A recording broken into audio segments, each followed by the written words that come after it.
which is a lot of people struggle with this, struggle with why didn't equities have another down leg, because we're going into recession, and same with crypto.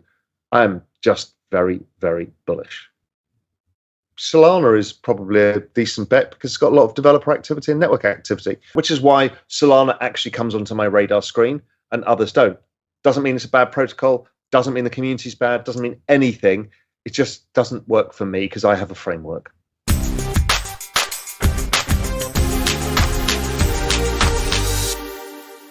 It's difficult to put it all into one place, but essentially the world that we knew is broken. It's broken because of demographics, and we can then forecast into the future by using a lot of the work that we do in GMI where liquidity is going to go. We also know what the central banks are going to do because they monetize their debt 3.5 years later.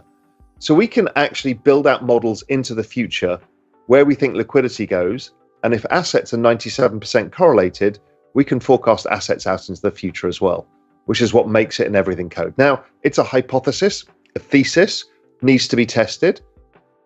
It's very bullish on assets going forwards because we're in the point in the cycle where economic growth is falling, inflation is falling, unemployment will start rising, and at that point, you tend to get stimulus over time. And we've seen the central bank balance sheets. The Fed used theirs for the banks.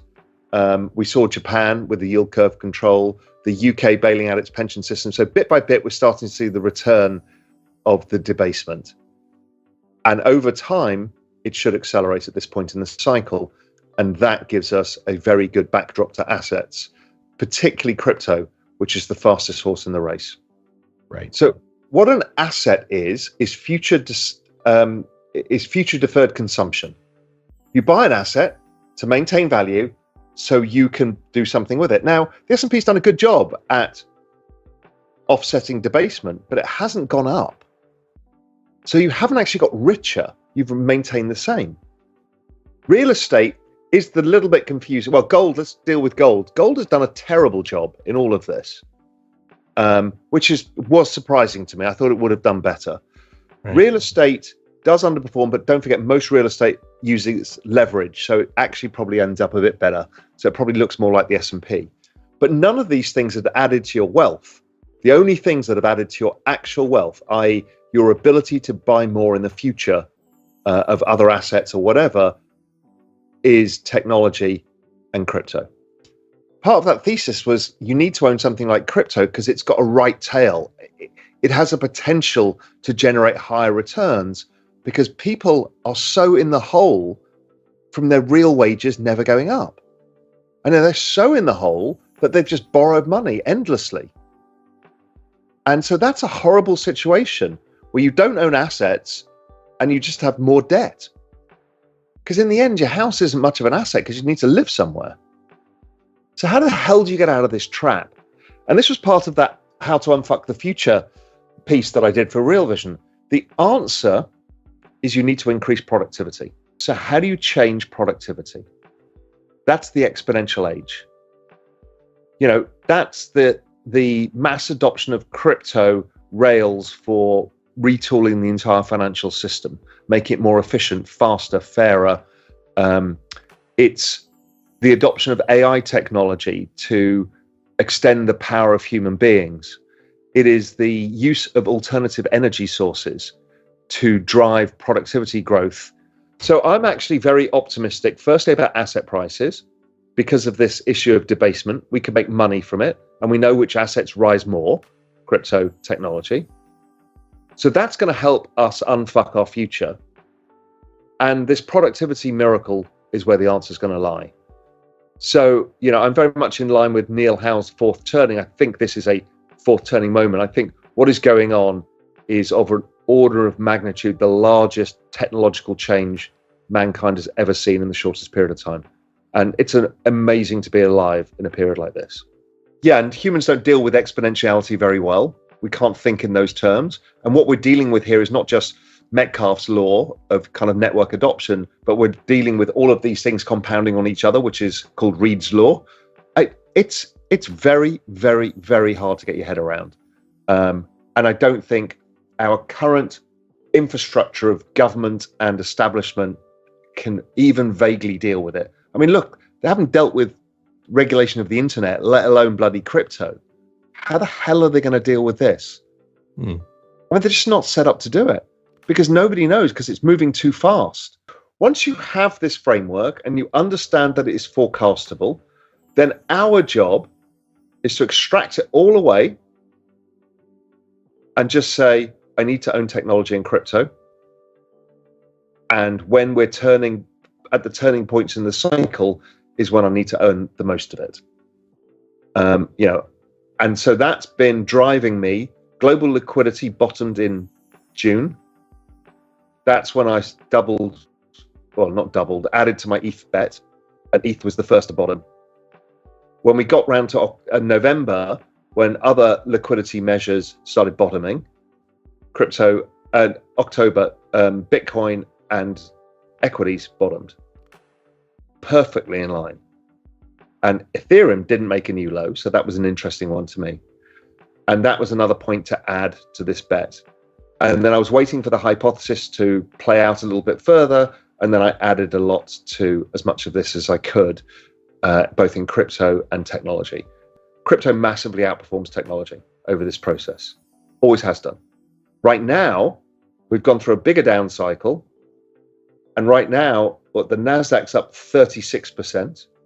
The exponential age basket is up 55%, and Bitcoin's up 80%. I don't know how the year's going to end out. Well, I do, I think, because of the everything code. And I think it's significantly still higher from here, which is a lot of people struggle with this, struggle with why didn't equities have another down leg, because we're going into recession, and same with crypto. I'm just very, very bullish. I think the minimum is 45 days and it could take 6 months. So we just don't know. I think it's a political situation now. I think Gensler needs to appease people that he's not anti all crypto, that a Bitcoin ETF run by BlackRock and other large institutions is acceptable to him. So he gets less political pressure. So I think he's incentivized to get it through sooner rather than later. I haven't seen that. I mean, it's pretty difficult to if he's long Nvidia. They're all same kind of bets. So I haven't heard that Stan's negative. I mean, he's got a lot of private investments in the space. He's been an active participant in the space for quite some time. Most of those big macro guys. So I don't know. This is Gensler again, I think, saying we want to have the adults in the room. This is very anti-innovation.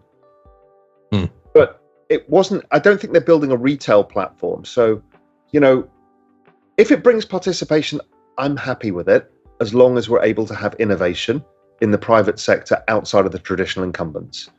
If you're trying to monopolistically create an exchange, not good. If you're just saying, if he's just trying to make the political point, well, if you guys make some grown-up version, we'll accept it, because all the banks want to do crypto, all the asset managers do, but Gensler's been stopping it. So he's kind of giving them an ability to participate. And, this was always going to be the fight. Wall Street is a very, very, very big donor to all political parties because they get so many fees. The business of money is the biggest business of all. And so they will fight for it. And this is them trying to get their share of it. Do they win or not? I doubt it. So I don't think markets go down. Yes, we have corrections, 5%, normal running bull market corrections. So I'm not of the view that liquidity dries up, all that stuff about the TGA. It was everybody overthinking stuff. It never happened, which was my viewpoint on it. The issue is people need to understand is I'm not a short-term person. I don't care if crypto goes up or down 20%. I don't care. If it goes down 50%, yes, because I want to buy more, unless something dramatically has changed in the thesis, not driven by FUD. Other than that, I don't really care, but I don't think we get a lot of corrections. Crypto's just had its correction. It's going up. We're getting a rotation out of tech. People are throwing a bit of money into crypto again. We've got the institutions will be coming. The RIAs will get access. When that comes, I don't know, but the market wants to price that kind of stuff in. So I just, I know it's difficult for people. I just remain bullish. And I used to be very generous with my views on stuff. But social media is so spectacularly vile when it comes to anybody sticking their neck out and stuff that it's really not worth it. Generally, as a rule of thumb, I've liked Ethereum over others because it's large, it has a yield, it has massive amounts of applications built on the network, and I think it tends to perform well. That's not anything against Bitcoin. Solana is probably a decent bet because it's got a lot of developer activity and network activity. Anything else, I don't really talk about. A key thing here is, look, this is a much more difficult space than it used to be because there is so many tokens and there's so many opportunities, and you can make a lot of money, you can lose a lot of money. Solana also, we should say, pretty beaten down. Basically trailing 12 months, it's down about 50%. Bitcoin up about 50% trailing 12 months. Yeah, and this year it was up 130%, but it's pulled back because of the Coinbase action. So it's volatile. It's earlier stage.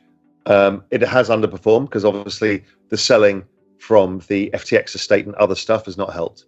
But that's why I like it. So an investment like that, which at fundamental core is a good network with good traction and good people, if it gets discounted massively via FUD and flows, becomes a very interesting investment. So that's what I was buying it last year in June and November. I don't really have an edge, but I just think that Coinbase has a much higher chance of success. And I think, if Ripple do as well, Coinbase will do, or we get a change of regime. So yes, I think it's, again, I know I use this term too much, I think it's noise. But yes, of course it's Gary. This is politics. It's not about regulation. This is all about politics. And it's all about, if you are the world's reserve currency, and we have a broken system, and the banking system needs deposits, then you need to not allow the parallel financial system, the Bitcoin life raft, as I called it, from accelerating a migration. Because if it's an accelerated migration out of a traditional system, you'll lose the deposits in the existing system and it's game over. Right? There's big games to be played here. This is not child's games. This is like, you can't lose everything, so we need to throttle that across. I think if you listen to the banks, you listen to BlackRock, you listen to Goldman, you listen to all of these people, they all know we have to move to digital rails and we have to use blockchain technology. The government's like, please don't let this happen too fast, because if you do, we can destroy everything. How AI works on the blockchain, I don't know. I mean, these things are very new, and they will, all of these technologies overlap each other and will build on each other, which is why it's Reed's law and not Metcalfe's law. So AI changes everything. So of course it'll change crypto. What does that mean? Don't know. Yes, I mean, I answered that before. I think the low was October 2022, and we've been in a bull market ever since. I referred to it as crypto spring. I think we are still in crypto spring, and we will be moving into crypto summer once we start to see rate cuts and stimulus, or stimulus and rate cuts. So I don't live in the United States. I have no restrictions on me, nor do 85% of the world's population or 90% of the world's population. It doesn't matter. It just matters to US people. And then it only matters to certain people. Because if you're wealthy, you will not get restricted access to ETH. So in the end, I don't think it makes a difference. And I think the probability of it is very, very low. So I look at all of this space with a simple thing. I don't buy the narratives. I don't care about any of it. I just look at adoption. Cardano doesn't have the level of adoption that ETH has. If it changes, I'll be interested, but I'm not. And that's true for everything. I'm really down to very few bets in this space. It's not I have anything against Cardano or anything. It's like I just use one metric, which is, network adoption. It's kind of the number of users on the network and the number of applications on the network, the interconnectedness, and that's the developer count, which is why Solana actually comes onto my radar screen and others don't. Doesn't mean it's a bad protocol, doesn't mean the community's bad, doesn't mean anything. It just doesn't work for me because I have a framework. Yeah, and beyond that, you're always agnostic. Will make me miss every early stage token because I don't do that. It's not what I did. That's why I started an asset management firm, so people can figure out, get hedge fund managers whose job is to do that. I can't do that. It's just not my skill set. Does it matter for the long-term picture of adoption, many of these things that we fret about all day? No. Is the BlackRock ETF a game changer once you had the framework that crypto was going to be a $100 trillion plus industry over time? No. Of course it's going to happen. So I think simplifying it, having the time horizon, and then just having the faith, and that's all about sizing the whole thing correctly and just getting off Twitter a bit and stop listening to everybody throwing poo at each other, getting scared. Oh my God, the market's going to crash. The market's going to go to the moon. The market's going to crash.